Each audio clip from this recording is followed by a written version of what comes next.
Des corps inertes dans une maison, c'est le motif d'un appel reçu par la gendarmerie dans la nuit du samedi 23 septembre 1995. Au bout du fil, un homme en panique. Jean-Luc Bichet, il affirme que toute sa famille a été décimée. À leur arrivée sur les lieux, les gendarmes ne peuvent accéder à l'intérieur de la maison. Là, donc, on s'aperçoit, nous, en première constatation, qu'une clé est cassée de l'extérieur, donc dans la serrure d'entrée de la porte principale. Toutes les autres issues sont verrouillées. Guidés par Jean-Luc, le jeune homme qui les a alertés, les gendarmes se glissent à l'intérieur de la maison par un soupirail qui donne dans la cave. Et il y avait un escalier qui donnait accès à un hall d'entrée, on va dire. Un hall d'entrée. Et en montant ces escaliers, donc par une trappe, on accédait par une trappe, là on commence à voir des draps avec du sang. Les enquêteurs avancent prudemment. Dans le garage, une pièce attenante à la maison, ils remarquent que tous les accès à l'habitation ont été volontairement obstrués. Et là, il constate que dans cette pièce, qui donne sur l'extérieur par un volet à double battant, on a de l'intérieur glissé une armoire pour empêcher effectivement qu'on puisse ouvrir ces doubles battants. C'est dans le cœur de cette maison, dans un placard situé dans le hall d'entrée, que les gendarmes découvrent ce qui semble être un corps dissimulé.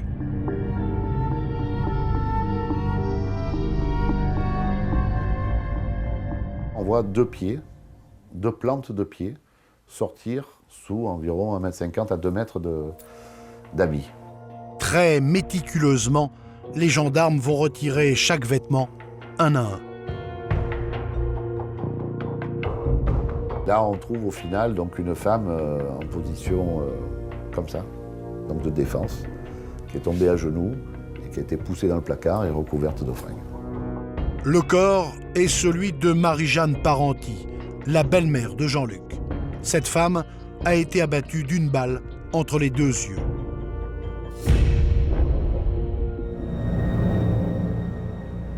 Les gendarmes s'avancent ensuite dans les autres pièces de la maison. Derrière la porte de la cuisine gît un deuxième cadavre, celui d'un homme. Il est habillé, je me rappelle, d'un pantalon sombre et d'une espèce de t-shirt Marcel qu'il était en train d'enfiler. Donc, il est tombé comme une masse, face contre terre. Il s'agit là du père de Jean-Luc, Yves Bichet, 48 ans. Lui aussi a été tué par balle. Il semble que l'on se soit acharné sur son cadavre.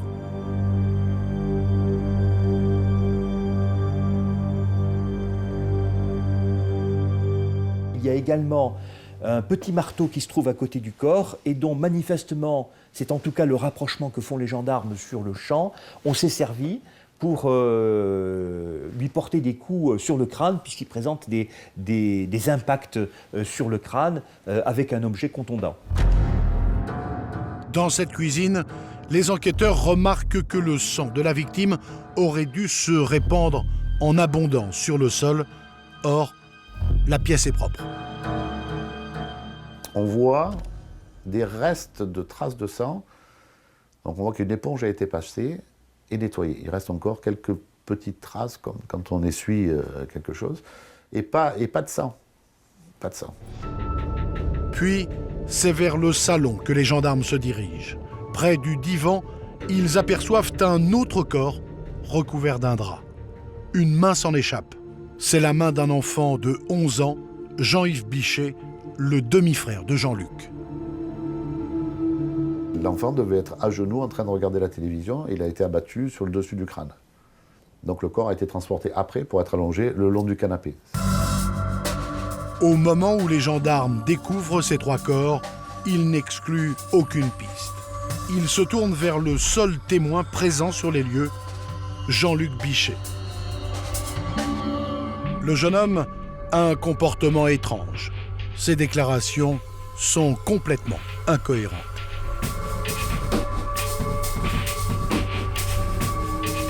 Il va par exemple faire observer qu'on a taché les murs et l'interrupteur de sang, alors qu'en réalité il avait participé à des travaux de peinture de manière récente dans la maison et qu'en quelque sorte ça gâchait son travail. Pour moi, enquêteur, ce n'est pas la première réflexion qu'on peut avoir quand on sait qu'on vient de découvrir 3 personnes mortes à l'intérieur de sa maison, de sa famille. Aux yeux des gendarmes, Jean-Luc est suspect. Il a peut-être participé au meurtre.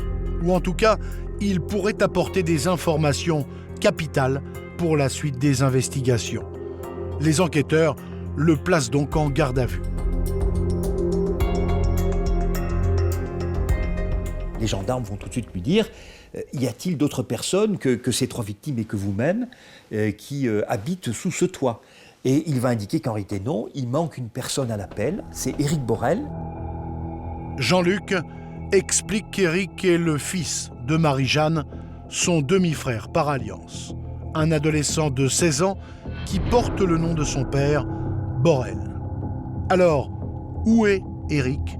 Pourquoi n'est-il pas dans la maison avec les autres? Pour les gendarmes, la piste est sérieuse. Éric a peut-être un lien avec le drame. Il pense qu'il a pu être témoin du crime et il pense qu'il a pu s'échapper, fuir, se mettre à l'abri. Immédiatement, un message est diffusé à toutes les gendarmeries pour dire la gendarmerie de Solliès-Pont recherche un témoin important, Borel Éric, dans le cadre d'une affaire. Alors que les gendarmes s'attellent à retrouver des indices sur la tuerie de Solliès-Pont, ils reçoivent un appel d'urgence provenant d'une brigade voisine. À 7 km de là, les gendarmes de Cuers, eux aussi, font face à des événements dramatiques.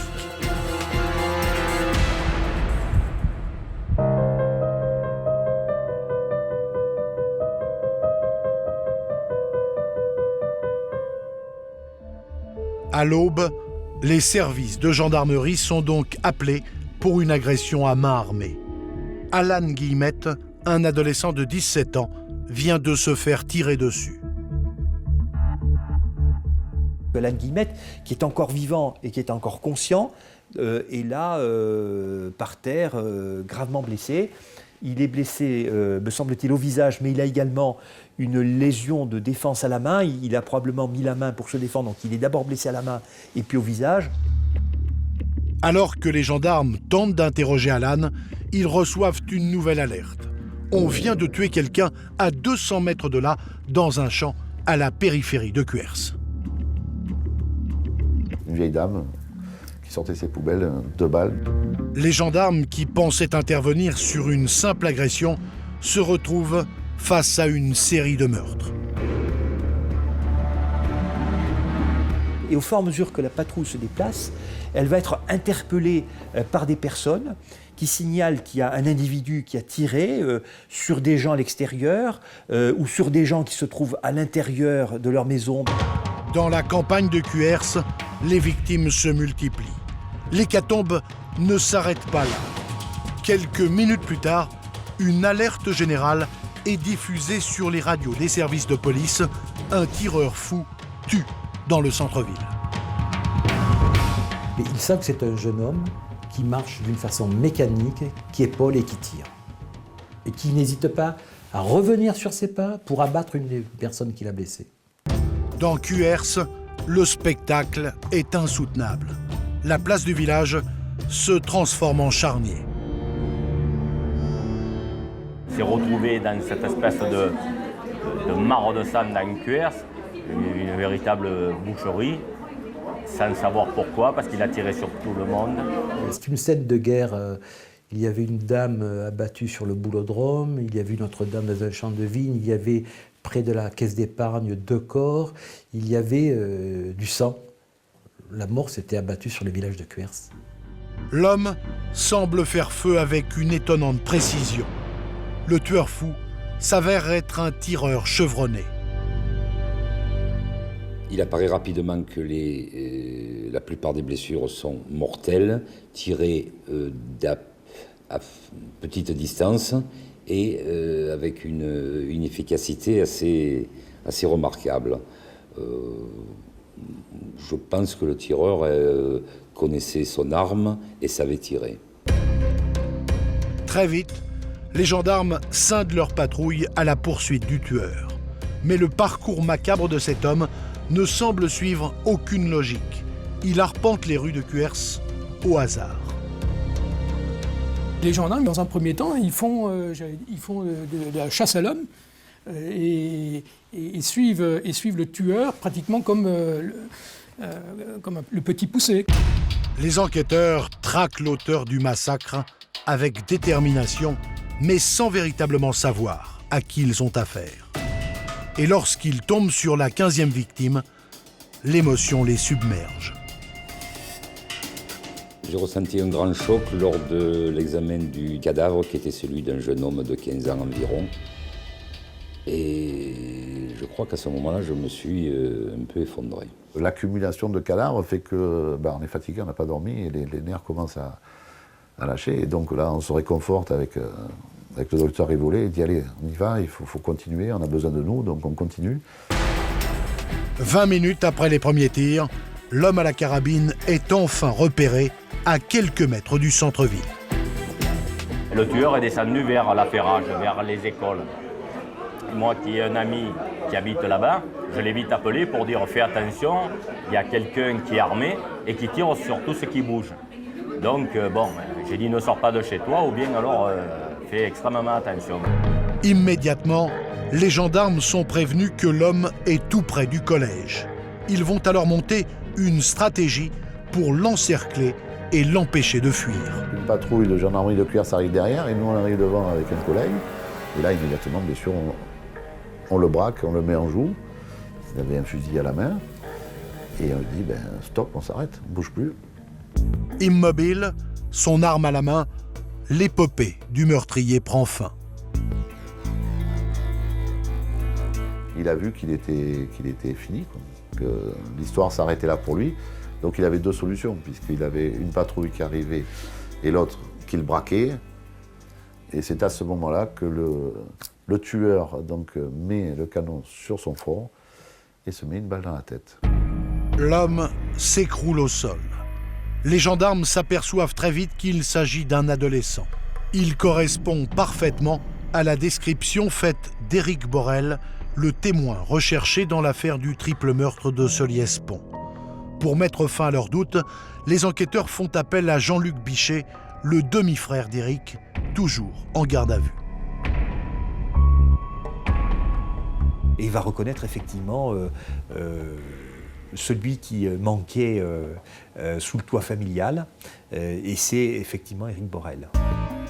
Au total, en moins de 30 minutes, Éric, cet adolescent de 16 ans, aura fait 16 victimes à Cuers.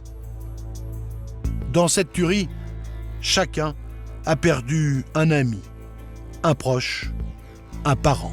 Il a tiré sur tout le monde, il a tué des personnes qu'on connaissait bien, des jeunes de son âge. Ça a été extrêmement douloureux. Éric Borel mort, le parquet de Toulon ouvre une enquête. Les gendarmes veulent comprendre quel est le lien entre la tuerie familiale de Solliès-Pont et le massacre de Cuers.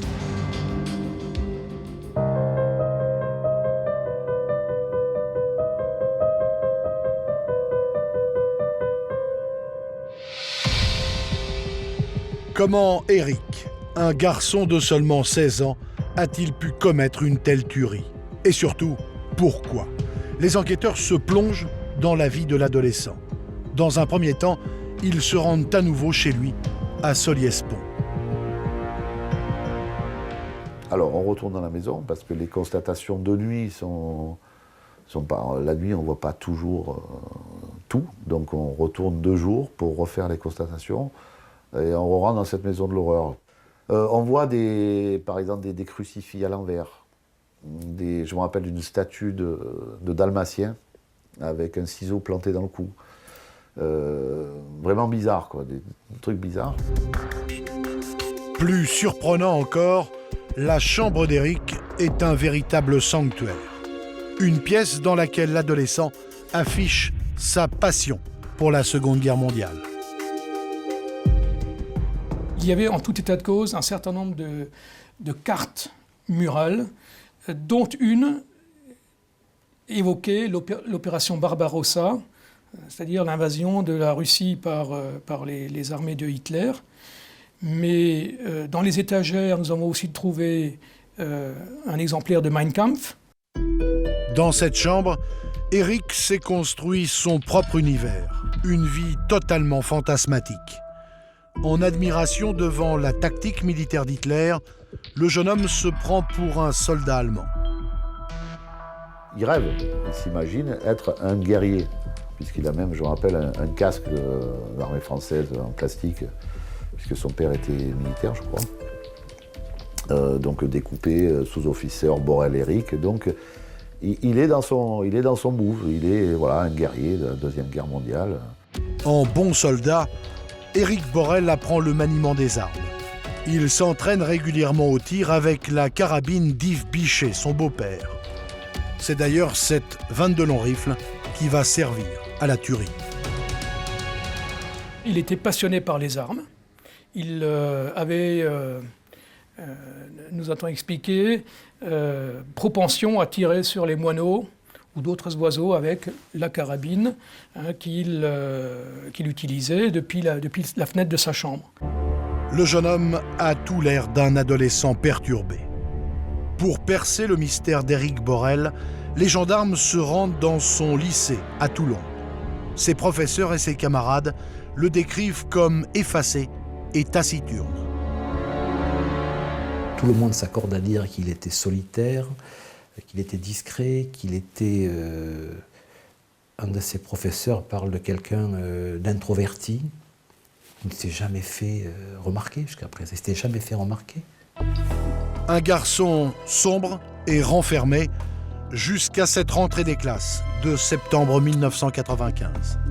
Les camarades d'Éric affirment que son comportement a alors radicalement changé. L'élève discret est devenu insolent, irascible. Éric aurait commencé à se confier, à verbaliser sa colère.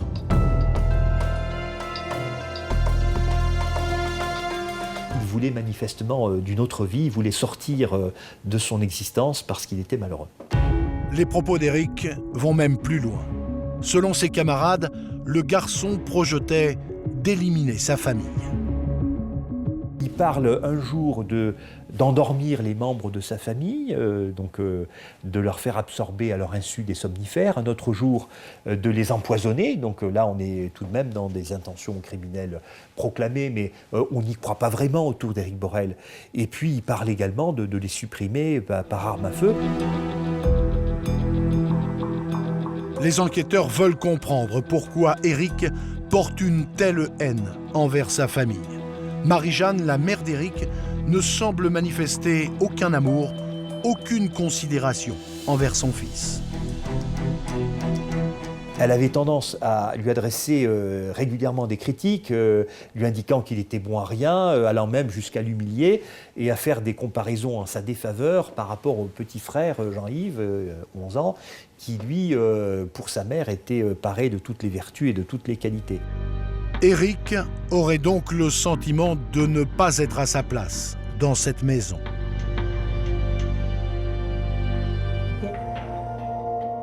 Des relations familiales qu'Éric ne supportait plus.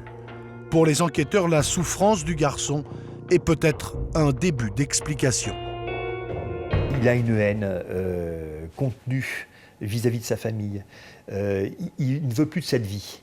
Et donc il veut une rupture totale. Il ne la voit, lui, que dans l'élimination de sa famille. Éliminer sa famille pour commencer une nouvelle vie, ce plan, Éric ne l'aurait pas monté tout seul. Aux gendarmes, ses camarades de classe affirment qu'il avait tout organisé avec un autre adolescent, son seul ami, Alan Guillemette. Alan Guillemette se fait disputer assez souvent à la maison parce qu'il rentre tard, parce que ses résultats scolaires ne sont pas bons. Il est donc un petit peu en opposition, mais c'est un peu l'âge, ce sont des adolescents avec ses parents. Et donc il va, peut-être avec une dose de sérieux d'ailleurs, rentrer dans le jeu d'Éric Borel. Aux yeux des enquêteurs, cette information est capitale, car elle permet de faire le lien avec la tuerie de Cuers. Alan Guillemette, c'est la première victime du dimanche 24 septembre. Les gendarmes vont alors se rendre à nouveau au domicile d'Alan. Leurs investigations vont s'avérer fructueuses. Il y a un endroit sous un arbre où se trouve donc un bagage qu'on attribue assez facilement à Éric Borel. Il y a des effets à l'intérieur qui lui appartiennent. Il y a à l'intérieur des vêtements qu'il portait la veille et parmi ces vêtements, un pantalon qui est souillé de boue. Dans ce sac, les gendarmes retrouvent aussi une carte de la région de Limoges. C'est peut-être là-bas qu'Éric avait décidé de partir. L'adolescent connaît la région, son père y habite. Son père habitait du côté de Limoges. Il allait le voir une fois par an, l'été, à notre connaissance. D'après les témoignages recueillis par les enquêteurs, Jacques Borel, le père d'Éric, ne faisait que subvenir aux besoins de son fils sous forme de pension alimentaire. C'est un père qui n'a sans doute pas voulu de cette paternité, puisque c'est une rencontre, je dirais, temporaire, occasionnelle, circonstancielle entre la maman et le papa. Il n'y a pas eu de vie commune réellement entre ces deux-là. Et c'est un garçon qui sent bien que ce n'est pas un enfant désiré, c'est un enfant par accident. Pourtant, Éric semble être véritablement fasciné par son père, un militaire. Il rêve d'une relation père-fils avec lui. Éric attendait toujours que son père se manifeste. C'était son idole, voilà. Et par exemple, le jour de son anniversaire, il restait...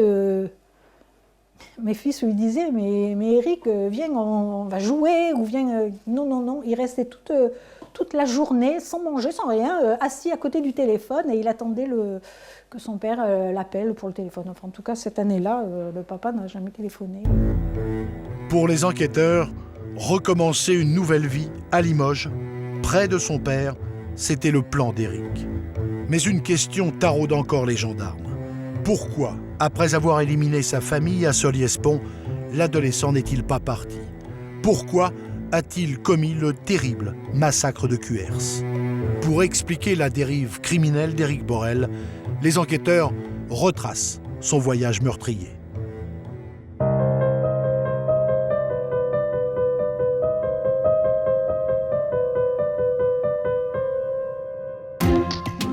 Après un mois d'investigation, les gendarmes sont en mesure de percer une partie du mystère qui plane autour d'Éric Borel.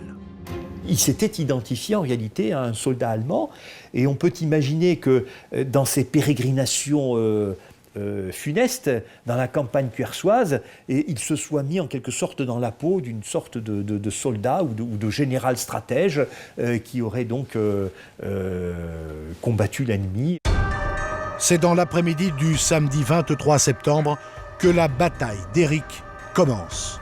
Dans la maison familiale de Solliès-Pont, l'adolescent s'empare de la carabine 22 longs rifles de son beau-père et abat sa famille de sang-froid. Puis, avec minutie, Éric s'organise pour dissimuler toute trace de son crime. Éric Borel a pris le temps de bloquer la porte d'entrée du garage en poussant des armoires contre. On ferme la porte à clé, celle qui vient de la cave et qui donne accès à la maison. On casse la clé dans la porte d'entrée de l'extérieur. Donc il est bien parti, il a cassé la clé. Tout ça pour retarder la découverte. À la nuit tombée, Éric est fin prêt à quitter le domicile de Solliès-Pont. Après 7 kilomètres de marche, l'adolescent atteint la maison de son ami Alan. Il se couche alors près d'un arbre et patiente jusqu'au lendemain. Éric Borel a passé la nuit sous un pin devant la villa d'Alan. On a retrouvé dans le sous-bois un corps lové, la forme d'un corps qui avait dormi sous ce pin. Cette longue nuit d'attente n'entame en rien la motivation d'Éric Borel. se passe quand même un certain nombre d'heures où il va être tout seul sous son arbre à attendre. Et là, c'est son plan. Il attend parce qu'il sait qu'il doit partir avec Alan. Il vient de tuer quand même son demi-frère, son beau-père, sa mère. Je veux dire, il n'est pas traumatisé. À 7h15 du matin, Éric, déterminé à rejoindre Limoges, sonne à la porte d'Alan. La mère de l'adolescent ouvre. Éric insiste pour voir son ami. Il interroge Alan. Alan, tu viens, on y va. Non, non, je viens pas, j'ai une copine maintenant, je pars plus. Son plan ne se déroule plus comme il avait pensé. Et là, il passe dans une phase, sa guerre est finie. À ce moment-là, tous les espoirs d'Éric Borel s'effondrent. Son scénario méticuleusement établi s'écroule. Pour les enquêteurs, Éric serait alors tombé dans un état suicidaire. La terre s'ouvre sous ses pieds, le monde s'effondre, plus rien n'a d'importance. Il en veut à tout le monde d'une manière indifférente et aveugle, et donc il va se venger de la terre entière. Et là, il entre dans une espèce d'errance psychologique et de dérive criminelle, et tout ce qui vit, tout ce qui est être humain qui l'entoure, n'a pas droit de vie, il faut qu'il supprime tout le monde.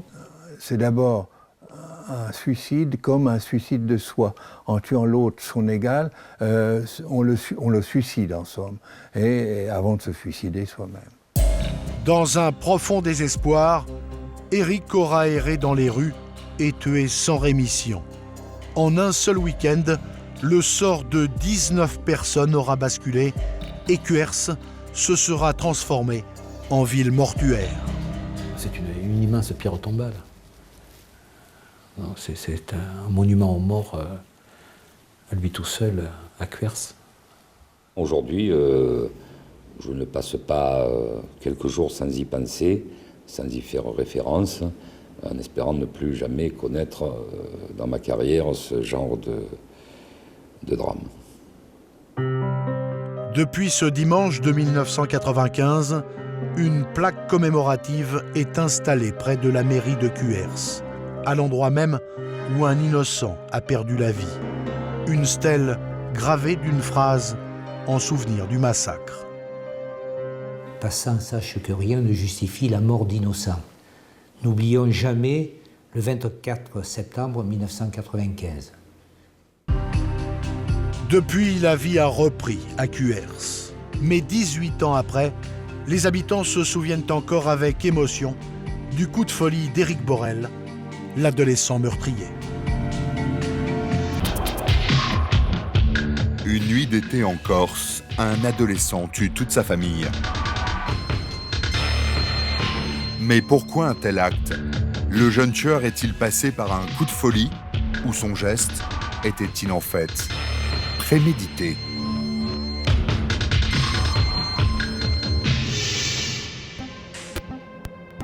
L'incompréhension. C'est le sentiment qui domine en Corse en août 2009 face à ce quadruple meurtre. Un couple et 2 de leurs enfants abattus en plein sommeil. L'incompréhension, puis la stupeur, car celui qui se désigne comme l'auteur de cette tuerie n'est autre que le fils aîné de la famille, Andy, 16 ans. Il va dans les chambres et il tire sur son père, sur sa mère. Et ensuite, il va dans la chambre des 2 petits frères sur lesquels il tire également. Pourquoi cet adolescent tranquille a-t-il ainsi décimé toute sa famille? Quels ressorts psychologiques ont pu le conduire à commettre un tel acte? Andy est incapable de justifier son geste. Tout le monde s'accorde pour dire qu'il était un enfant heureux au sein d'une famille heureuse. Même après plusieurs expertises psychiatriques, le cas d'Andy reste une énigme.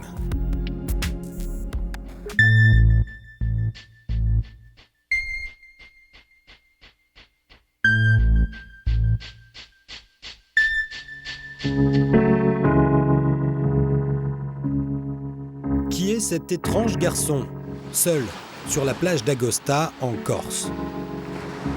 C'est la question que se pose une famille venue pique-niquer ce soir d'août 2009. Le comportement de cet adolescent isolé qui fixe le coucher du soleil les intrigue.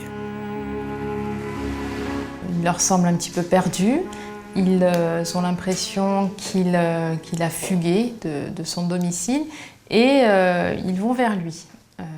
Ils lui proposent de partager leur repas et de passer un petit peu quelques moments avec lui.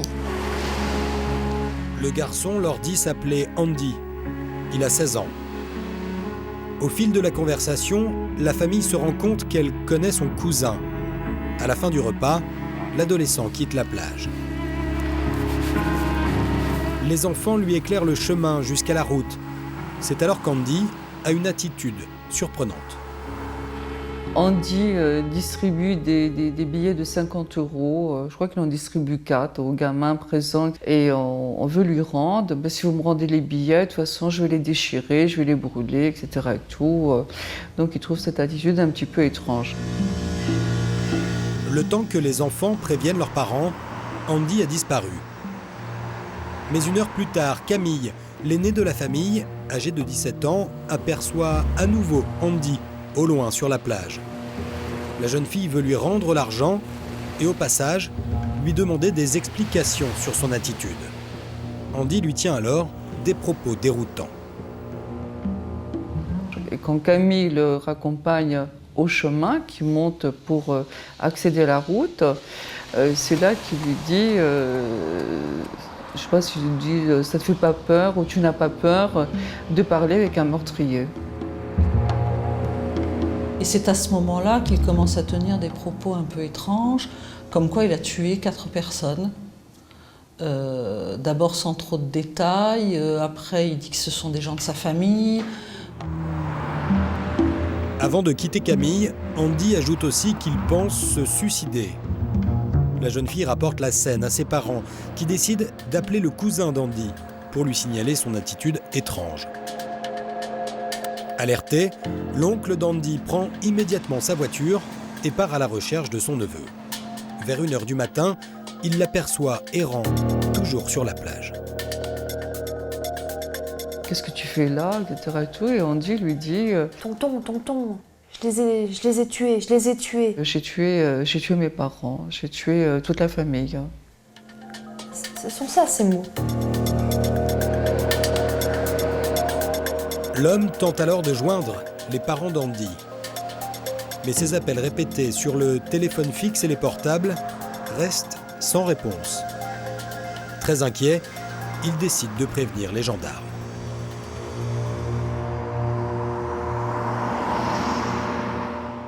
Venez, je suis avec mon neveu, il s'accuse de 4 meurtres. Je sais pas quoi faire, quoi. C'est un appel au secours. À l'arrivée des gendarmes, Andy confirme ses propos. Il s'accuse d'avoir tué toute sa famille. À partir de ce moment-là, il est placé en garde à vue. La deuxième équipe, qui était restée sur place, en compagnie des oncles, se transporte au domicile. Parce qu'il s'accuse, mais est-ce que c'est vrai ? La famille d'Andy habite une maison dans un lotissement situé sur les hauteurs de Porticcio, à 5 km de la plage. L'oncle d'Andy guide les gendarmes jusqu'à ce portail blanc. Mais de la route, impossible de distinguer la maison cachée derrière les arbres. Les gendarmes franchissent le portail et gravissent le chemin qui serpente jusqu'à l'habitation. Ils frappent à la porte. Sans réponse, ils décident d'entrer. Dans la lumière de leur torche, effectivement, ils remarquent 2 corps dans la chambre des parents. Et il ne fait aucun doute sur la mort, puisque il présente quand même des traces de tir. Il continue à chercher et il se dirige dans la deuxième chambre où il voit le corps des deux petits frères, hein, les deux petits jumeaux. Toute la famille d'Andy a été exécutée. Patrice, son père, 45 ans, et Nadine, sa mère, 46 ans, ainsi que Liam et Duane, ses 2 frères jumeaux âgés de 10 ans. Tous ont été tués par arme à feu. Un carnage. Difficile de concevoir qu'Andy, un adolescent de 16 ans et demi, en soit bel et bien l'auteur. Même si Andy s'accuse, à ce moment de l'enquête, on n'a aucun élément qui nous confirme que c'est bien lui. Andy dit avoir agi seul. Mais comment ce jeune garçon a-t-il pu exécuter toute sa famille? Que s'est-il passé dans cette maison? Seul Andy est en mesure de répondre à ces questions. C'est le récit de cette tuerie qu'il va livrer aux gendarmes.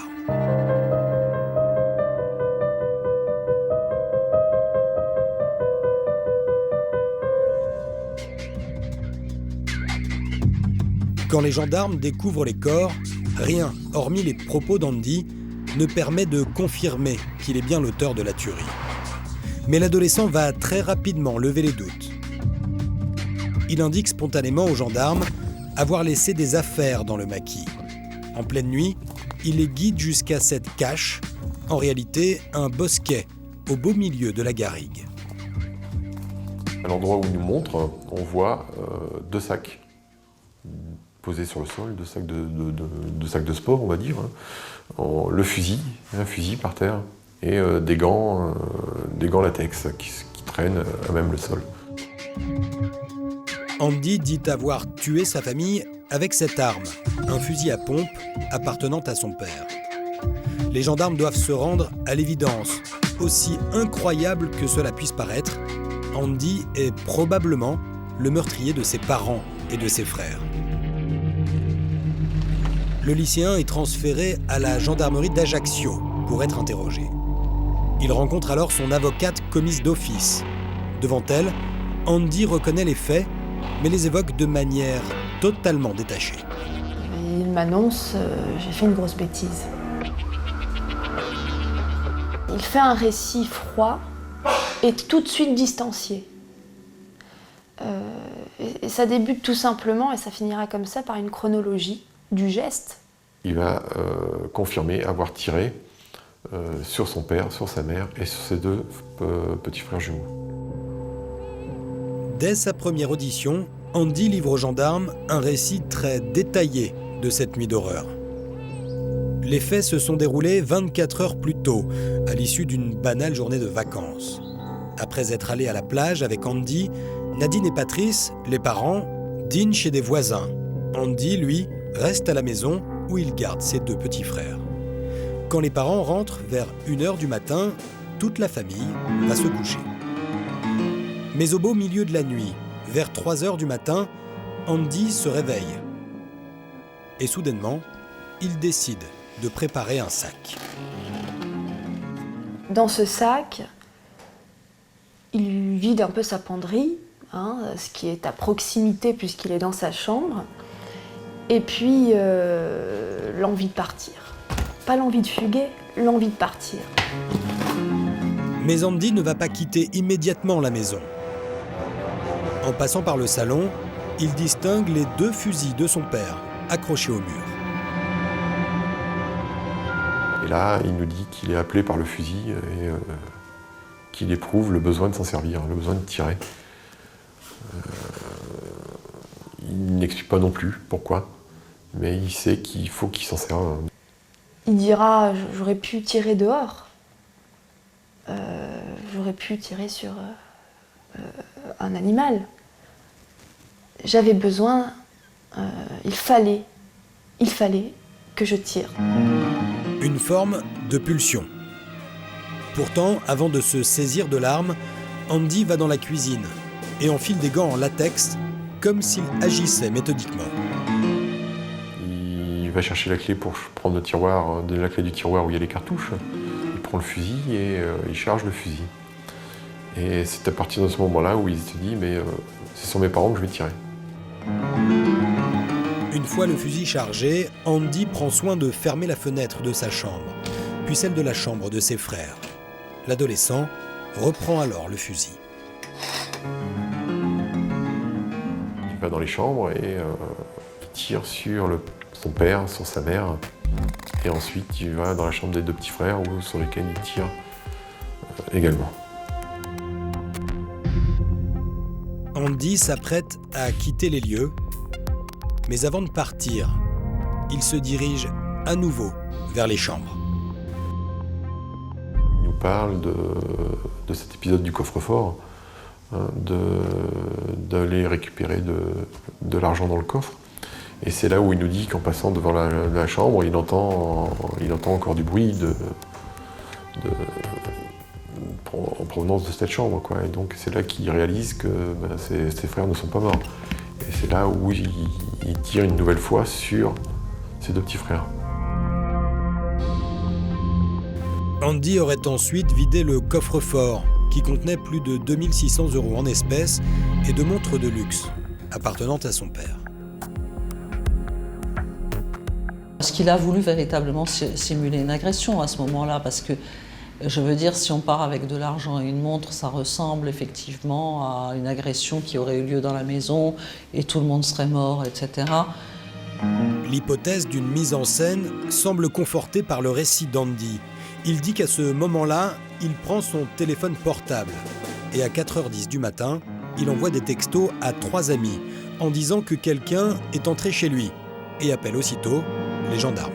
Et dans le même temps, il compose le 17, où il tombe sur le centre opérationnel, et où il dit également qu'il y a quelqu'un qui est chez lui, en appelant au secours, et en simulant un enlèvement, on va dire, puisque à un certain moment, il fait semblant de parler à la personne, lâchez-moi, et en criant. Et il coupe la communication. Andy a passé l'appel de son portable et n'a donné que son prénom. Les gendarmes n'ont pas pu le localiser. Après avoir raccroché, Andy quitte la maison et part en direction du maquis, où il passe la nuit. À son réveil, il poursuit son errance. Il appelle 2 copines et rend visite à sa meilleure amie. À ses 3 filles, Andy avoue avoir tué des membres de sa famille, mais refuse de se rendre de lui-même à la police. Il est clair qu'il s'offre à une arrestation inévitable. Il attend qu'on vienne le cueillir. Alors, étrangement, il a un peu peur que ce soit les gendarmes, la police. Il faudra que son oncle le retrouve sur la plage d'Agosta pour qu'il soit interpellé. Mais ni à son oncle, ni à ses amis, Andy n'a donné d'explication. Et c'est tout le problème pour les gendarmes. Cette famille semble avoir été abattue sans raison. Les enquêteurs vont chercher à savoir s'il existe un événement dans la vie de ce garçon qui pourrait expliquer son passage à l'acte.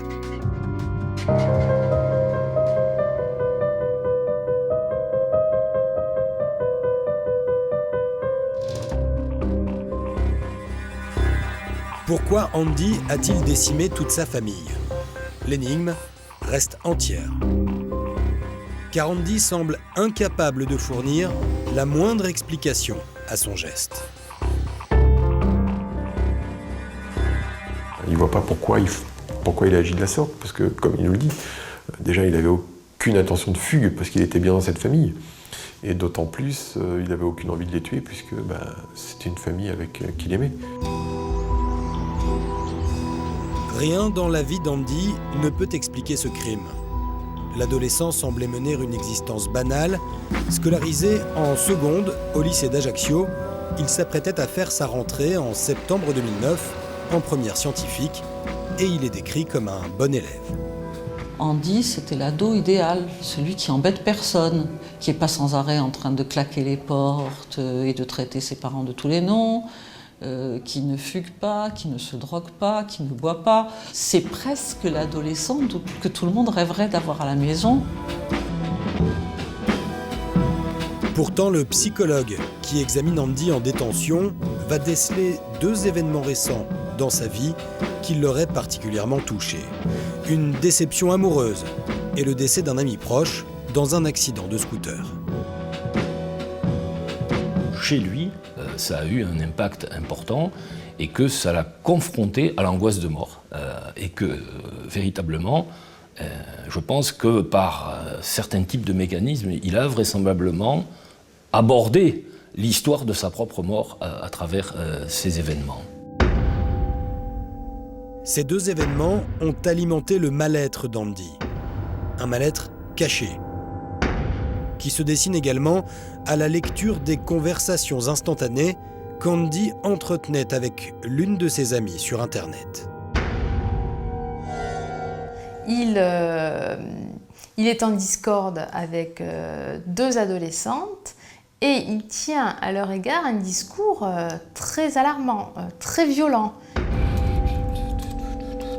Tu vois, avant de mourir, je veux tuer Morgane et son mec.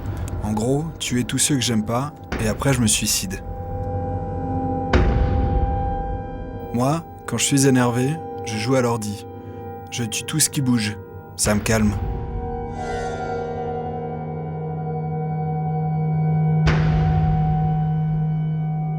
Et moi, ce qui m'a un peu interrogé, c'est finalement cette annonce d'apaisement par l'acte de tuer. Ça, il l'annonçait réellement dans ses écrits. Ces propos étaient-ils annonciateurs des actes d'Andy ou simplement les paroles en l'air d'un ado? Andy n'a jamais exprimé une telle violence à l'encontre de sa famille. Pour le psychologue, la violence d'Andy aurait pu trouver ses sources dans son environnement d'adolescent. Andy lui mentionne ses deux films favoris, Hitman et Mr. Brooks. Les deux films racontent l'histoire de tueurs qui ont deux faces, c'est-à-dire assassin la nuit et mari parfait le jour, et l'autre, un assassin qui se retire et qui s'apaise une fois son acte terminé. À cette fascination vient s'ajouter une pratique qui aurait pu avoir un impact sur l'adolescent. Andy déclare au psychologue qu'il joue 1h30 par jour à des jeux vidéo, des jeux souvent violents. Ce seul facteur ne permet pas évidemment d'expliquer le passage à l'acte, mais toute la durée de l'exposition l'a désensibilisé à la violence et surtout à banaliser, semble-t-il, dans son psychisme, l'acte de tuer. Une violence banalisée et une attirance pour les armes à feu. Dans sa chambre, les gendarmes retrouvent plusieurs armes factices. De fausses armes qu'il utilise parfois pour blaguer avec ses amis, comme sur cette photo prise quelques mois avant les meurtres. Mais à sa portée dans la maison de ses parents, il y a aussi des armes bien réelles, dont Andy a appris à se servir. Il avait été initié au maniement de ce fusil à répétition par son propre père le jour de l'an précédent. Voilà ce qu'il dit par rapport à ces armes, qui se trouvaient là en permanence, à son regard, et quasiment exhibées. Mais ça n'était pas des armes virtuelles, c'était des armes réelles qui étaient là dans son environnement. Pris séparément, aucun de ces éléments n'explique à lui seul le geste d'Andy. Mais pour le psychologue, le cumul de ces faits s'avère dangereux. Il aurait pu ne pas le faire.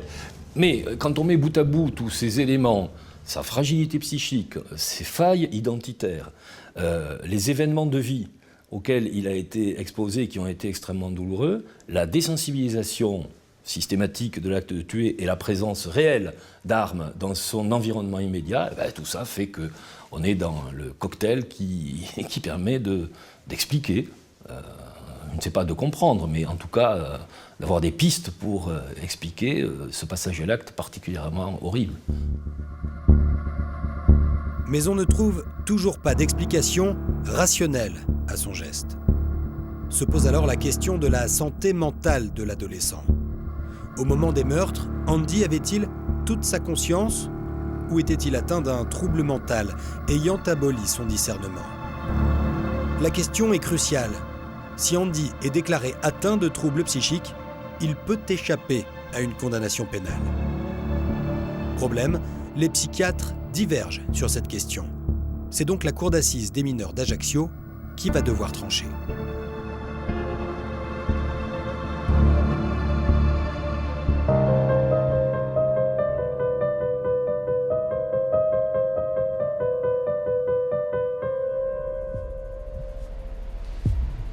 Déterminer l'état mental d'Andy au moment des faits, c'est donc la question centrale de ce procès.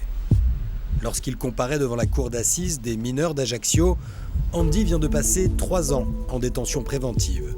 Durant cette période, il a été examiné par 3 collèges différents d'experts psychiatres. À la barre, chacun d'entre eux vient exposer ses conclusions. Et la première expertise est surprenante. Andy souffrirait de troubles de la personnalité, provoqués par une tumeur au cerveau. Cette tumeur pourrait déclencher chez lui des crises d'épilepsie. C'est ce qui se serait produit la nuit des faits. Je dis que la crise d'épilepsie partielle a pu survenir pendant une phase particulière du sommeil, qu'on appelle la phase paradoxale, période de rêve, et parfois de rêve important. Un rêve violent, combiné à une crise d'épilepsie, amènerait certains sujets à agir de manière incontrôlée. C'est le rêve qui se joue. Et eux, ils sont là comme un spectateur, sans savoir et sans pouvoir intervenir sur ce rêve. Pour ce psychiatre, Andy n'aurait donc pas eu conscience de ses actes au moment des meurtres. Mais une autre psychiatre nuance ce diagnostic. Andy souffrirait bien de troubles de la personnalité, mais selon elle, son comportement la nuit de la tuerie ne correspond pas à un acte irréfléchi et robotisé. Car avant de tirer sur ses proches, Andy a pris soin de mettre des gants en latex et de fermer les fenêtres des chambres.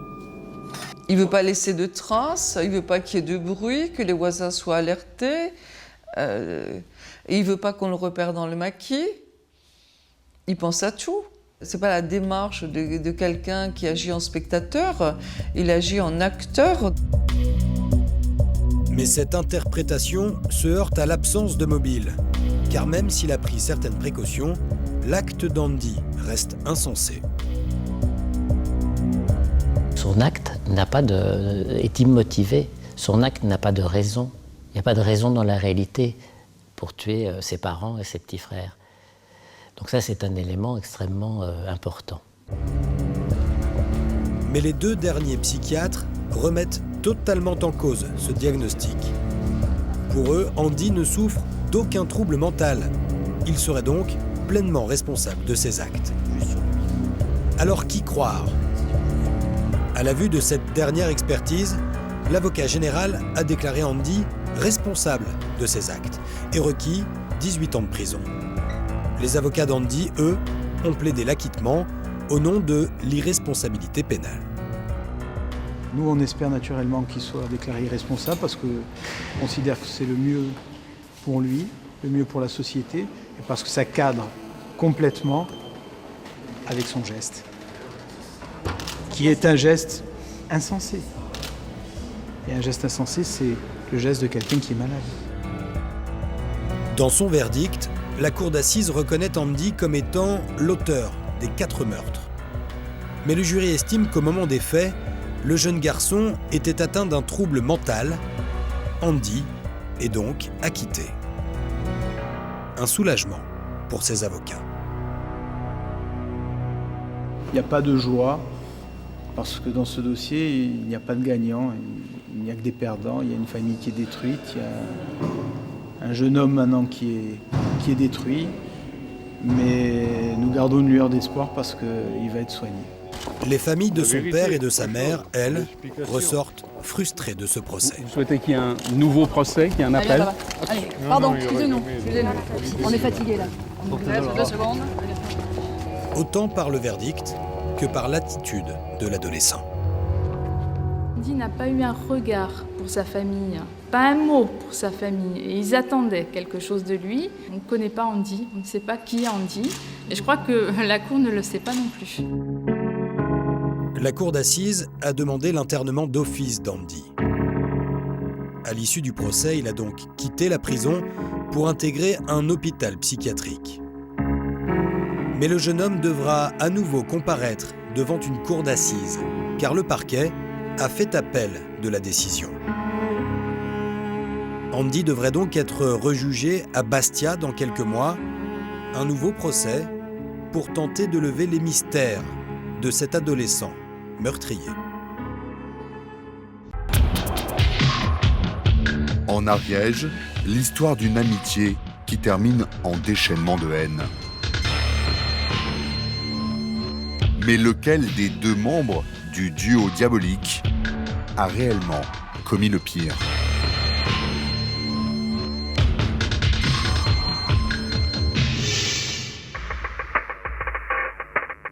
Le mystère plane toujours sur les circonstances du meurtre de Kevin.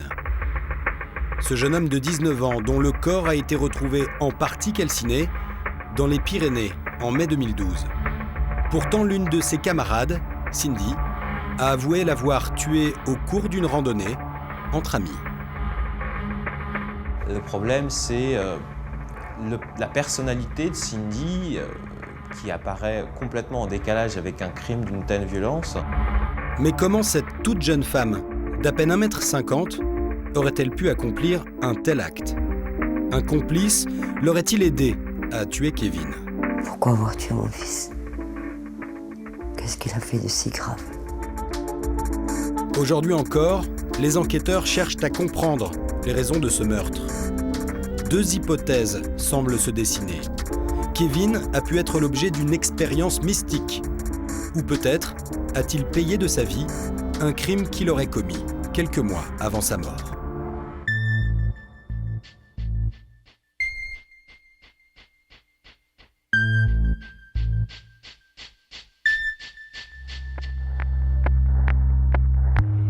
C'est au sommet de ces montagnes que le crime s'est joué à l'abri des regards.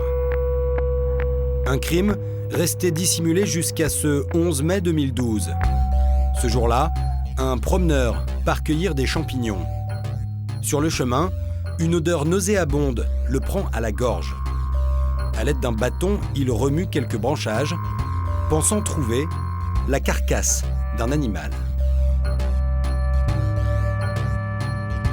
Ce sont des restes humains. C'est un corps, manifestement, mais en état de décomposition extrêmement avancé. Les gendarmes de la section de recherche de Toulouse arrivent sur place. Malgré l'état de putréfaction du cadavre, ils réalisent rapidement que les vêtements de la dépouille sont en partie brûlés. Mais seule l'autopsie peut déterminer les causes exactes de la mort. On s'aperçoit qu'il y a eu un coup sur le crâne qui manifestement était extrêmement important et qu'il y a eu en plus des coups contondants, probablement avec une arme blanche. Le meurtre ne fait plus de doute, mais la victime est inconnue. Elle ne portait aucun papier d'identité et n'a aucun signe distinctif apparent. Difficile d'exploiter un ADN sur des chairs calcinées. Après une deuxième autopsie, la victime est enfin identifiée, 1 mois après sa découverte. Il s'agit de Kevin Cellier, un jeune ariégeois de 19 ans.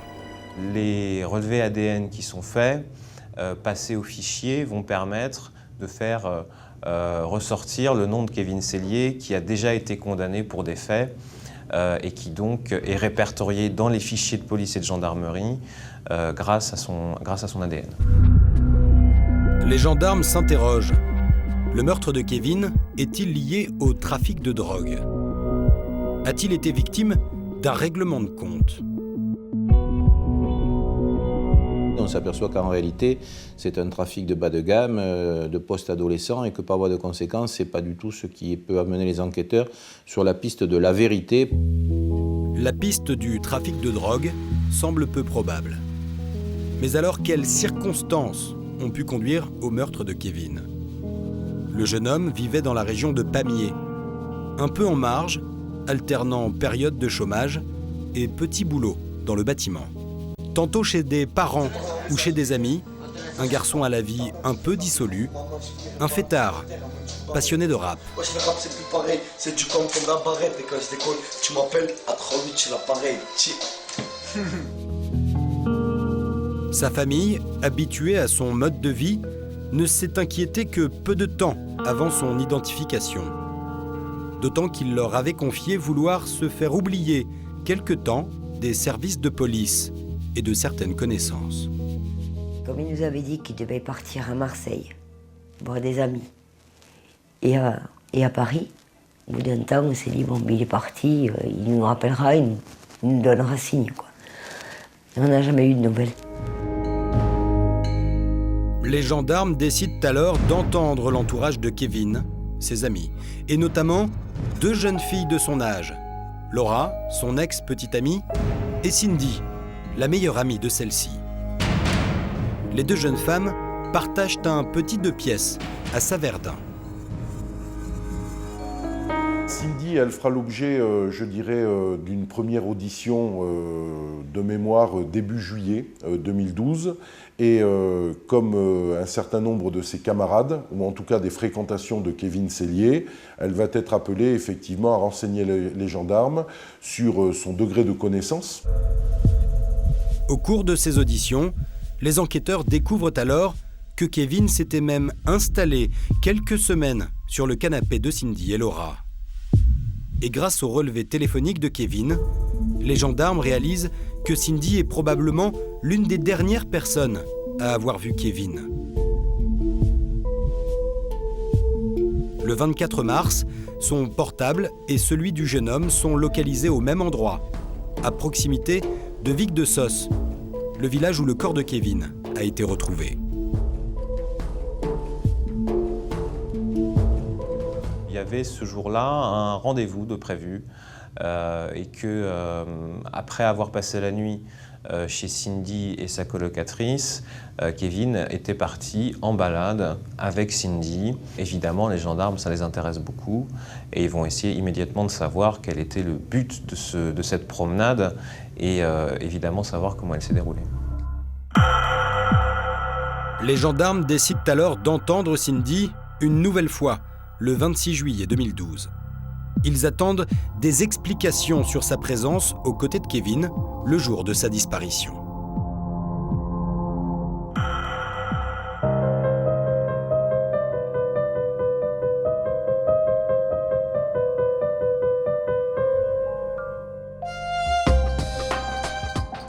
Lors de cette deuxième rencontre, la jeune fille va leur livrer une version des faits à laquelle ils ne pouvaient s'attendre.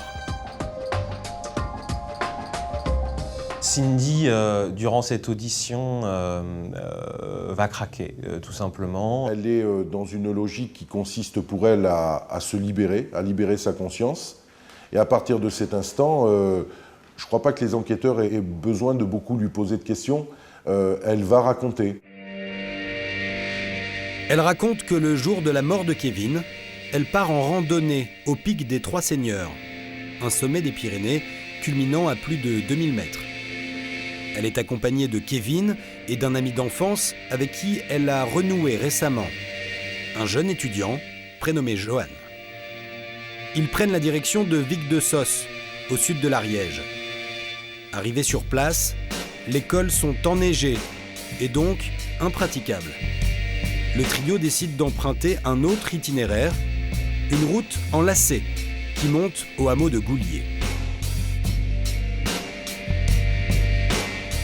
Je pense que la route est assez longue et qu'ils finissent par décider de faire une pause sur la route. Cindy déclare que durant cette pause, Johan se serait éloigné dans un chemin pour un besoin pressant.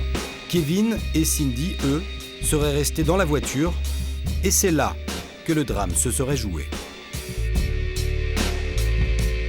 Cet instant-là, Kevin aurait tenté un attouchement, ou en tout cas tenté d'avoir un rapport avec elle, ce qui aurait mis Cindy complètement hors d'elle. Cindy raconte alors que, furieuse, elle aurait saisi une pierre et frappé Kevin au visage. Le jeune homme aurait alors riposté. Kevin Sellier, qui est frappé, qui saigne au niveau du visage, va se saisir d'un couteau de cuisine qui traîne dans le vide-poche de la voiture et il va essayer d'en frapper Cindy. Cindy explique qu'à son tour, elle se serait saisie du couteau et aurait frappé Kevin. Il serait parvenu à s'extraire du véhicule mais Cindy l'aurait poursuivi. Elle l'aurait alors poignardé à plusieurs reprises, jusqu'à ce qu'il s'effondre.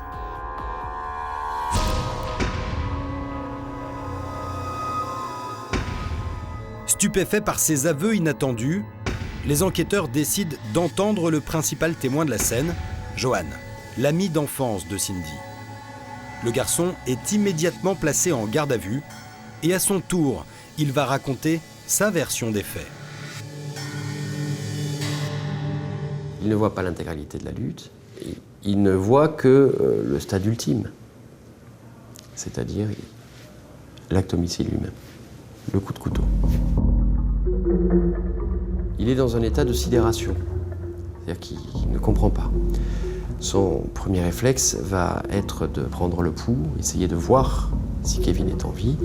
Il va constater que Kevin est mort.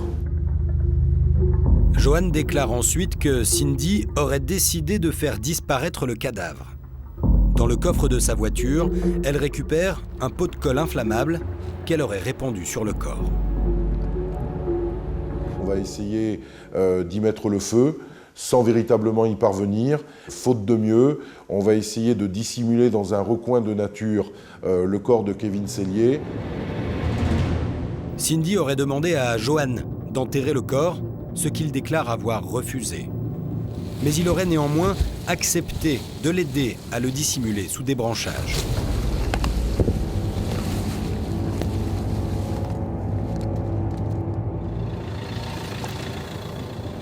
Pire, la jeune fille raconte même qu'elle serait revenue le lendemain sur les lieux du crime. Elle aurait aspergé le corps de White Spirit avant d'y mettre le feu pour la seconde fois.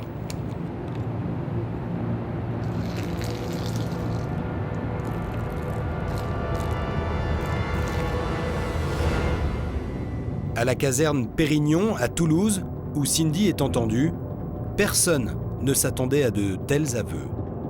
Pour les gendarmes, la jeune fille d'1,50 m n'a pas vraiment la carrure d'une tueuse. Le profil de Cindy, c'est celui d'une jeune fille sans aucun passé judiciaire, sans aucun antécédent psychiatrique. C'est donc quelque chose qui les interpelle beaucoup. Le scénario du crime a l'air de tenir la route.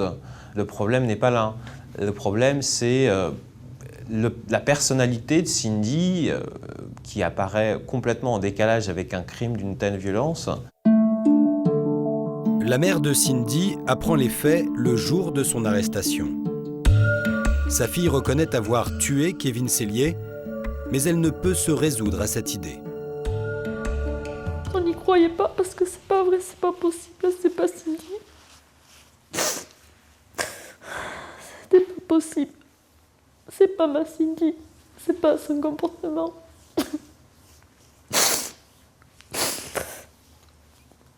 Pour qu'elle ait fait ça, c'est qu'il a dû lui faire un truc d'horrible qu'elle n'ait pas supporté. Pour les enquêteurs, la question est désormais de comprendre pourquoi. Pourquoi cette jeune fille sans histoire aurait basculé dans une telle fureur meurtrière. Les enquêteurs vont alors plonger dans l'histoire de Cindy et Kevin. Une relation qui va s'avérer pleine de rancœurs, des rancœurs si fortes qu'elles auraient pu conduire à la haine.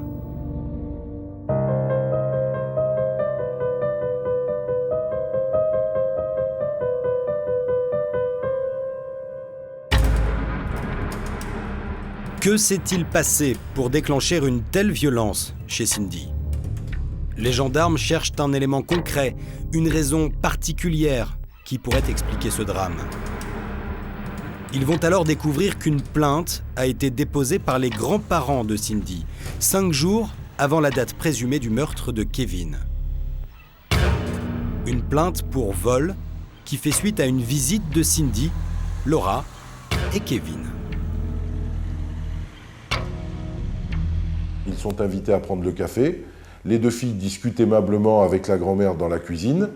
Kevin disparaît un instant. On sait qu'il reviendra vers les deux filles pour leur indiquer qu'il fallait à tout prix qu'ils s'en aillent, très précipitamment. Quelques heures après leur départ, les grands-parents réalisent que 400 € leur ont été dérobés. Au vu de son passé de petit délinquant, Kevin est fortement suspecté par Cindy. La jeune fille aurait très mal vécu ce vol, car l'argent dérobé était destiné à payer les obsèques d'un des membres de la famille. Mais est-ce pour autant un mobile suffisant ? Le problème pour les gendarmes, il n'est pas là. Le problème, c'est que c'est un peu fragile, c'est un peu léger pour commettre un tel crime. Cindy a-t-elle pu tuer Kevin pour un vol de 400 €? L'hypothèse paraît invraisemblable. Mais les gendarmes interrogent tout de même la jeune femme. En garde à vue, Cindy confirme l'affaire du vol des 400 €, mais elle leur livre un autre mobile. Selon elle, elle avait des raisons d'en vouloir à Kevin. Au moment où on s'attaque au mobile, alors effectivement, Cindy va leur livrer sa version. Moi, en réalité, j'ai été violé quelques jours auparavant par Kevin Sellier. Cindy expose alors les circonstances de ce viol. 2 semaines environ avant le meurtre, Cindy serait rentrée chez elle à Saverdun après sa journée de travail. Comme souvent, de nombreux amis de Laura sont présents ce jour-là pour un apéro. Cindy, elle, n'a pas envie de faire la fête. Elle est harassée, elle est épuisée de fatigue. Elle dit que parce qu'elle a des difficultés à s'endormir, elle va fumer plusieurs joints. C'était sa thérapie à elle à l'époque. Alors que les autres sont dans le salon, Cindy serait allée se reposer dans la chambre à coucher. Elle se serait alors endormie sur le lit avant de se réveiller en sursaut. Alors qu'il fait sombre, qu'on est manifestement au milieu de la nuit, elle va indiquer se réveiller alors que Kevin Sellier est allongé sur elle en train de la pénétrer. Et quand elle réalise, quand elle sort de sa torpeur, de son endormissement, ce qui est en train de se passer, elle le repousse. Cindy raconte aux enquêteurs qu'à ce moment-là, elle se serait enfermée dans la salle de bain pour pleurer et se laver. Quand elle sort 2 heures plus tard, Kevin a disparu. Mais le surlendemain, il serait revenu chez Cindy. Elle dira aux enquêteurs, Kevin Sellier, eh bien, il va venir me voir 2 jours après et il va me présenter ses plus plates excuses. Dire qu'il regrette ce qui s'est passé, qu'il n'aurait pas dû agir ainsi. Je crois qu'à cet instant précis, elle prend le parti de ne rien en dire, de vivre avec ça. Cindy aurait donc décidé de ne pas porter plainte. Face aux gendarmes, elle explique qu'à ce moment-là, elle décide de lui pardonner. Un pardon éphémère.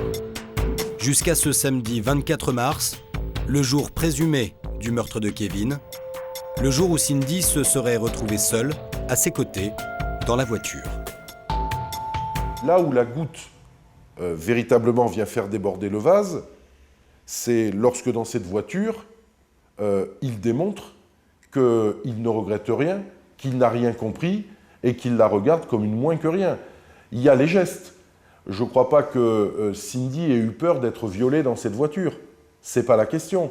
Mais par contre, les excuses, ce qui avait été subi, ressurgissent sous la forme d'un geyser pulsionnel. Cindy aurait donc été débordée par sa colère. Une colère inouïe, déclenchée par le souvenir de ce viol présumé. Pour vérifier sa version des faits, les gendarmes vont alors entendre l'entourage de Cindy, et notamment ses amis présents le soir présumé du viol. L'un d'eux a accepté de nous répondre de manière anonyme. On faisait un apéro, donc on était 6 et Cindy était partie se coucher, parce qu'elle revenait du boulot. Et d'après elle, Kevin serait parti la rejoindre, ce qui est entièrement faux. Kevin est resté tout le long avec nous dans le salon. Cindy raconte aussi s'être enfermée pendant 2 heures dans la salle de bain. Une déclaration que cette amie juge a priori peu crédible. Ce qui m'étonne beaucoup, c'est que personne n'ait eu envie d'aller aux toilettes ou des trucs comme ça. Parce qu'on était à un apéro, en 2 heures, pour sur 6 personnes, soit c'est le hasard, soit c'est faux. Cindy a-t-elle réellement été violée?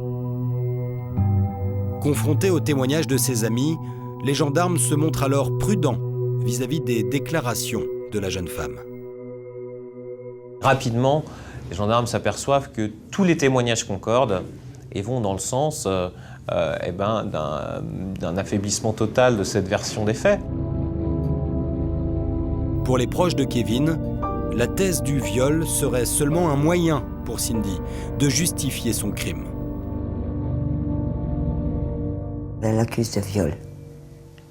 Et jamais, au grand jamais, il aurait pu faire ça à une femme. Il avait trop de respect, mon fils. Mais si Kevin n'a pas violé Cindy, alors pourquoi l'aurait-elle tuée? Reste le mobile des 400 € dérobés aux grands-parents de Cindy, quelques jours avant le meurtre. Les gendarmes à ce moment-là se retrouvent dans une situation insolite. Ils ont apparemment un premier mobile, ce viol, qui paraît crédible, mais qui en réalité ne l'est pas après une rapide enquête, et un autre mobile, celui-là plus crédible effectivement, mais qui s'avère beaucoup trop léger pour un crime d'une telle violence. Même sur un coup de folie, cette hypothèse leur semble inconcevable. Alors, pour comprendre les raisons de ce meurtre, les enquêteurs vont une nouvelle fois entendre Laura, la colocataire de Cindy. Et Laura va leur apporter une version encore plus accablante pour Cindy.